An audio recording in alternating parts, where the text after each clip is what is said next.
की सोच जा, एक लकड़ी ले आ। हाय मेरा टिम्मा, हाय मेरा टिम्मा।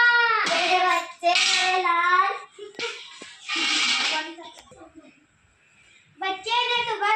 बच्चे ने सुबह से कुछ नहीं खाया, बेचारा भूखा हुआ, उसे केला तो खिला दो, मैं भी लाती हूँ। हाँ बच्चे ने सुबह से पानी भी नहीं पिया, मुझे पानी पिला दो। मैं तो कह रही हूँ पर मेरी सुनता ही कौन है।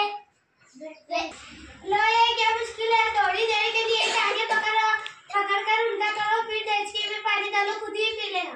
हटो भी, मुझे एक डंडा दो, मैं भी डेचकी तोड़ देती हूँ।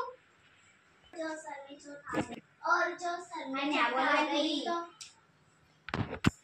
क्या बात है, क्या तमाशा लगा रखा है? भैया तमाशा कैसे? मेरी टिम्मा की जान पर बनियों से बचाए तो कैसे बचाए? घबराने की कोई बात नहीं, मैं अभी डेचकी निकाल देता हूँ।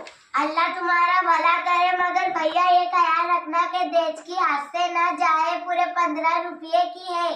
तुम भी ना अम्मा, तुमको अभी ना अम्मा डेचकी की पड़ी है कि डेचकी टिम्मा की जान से ज्यादा है।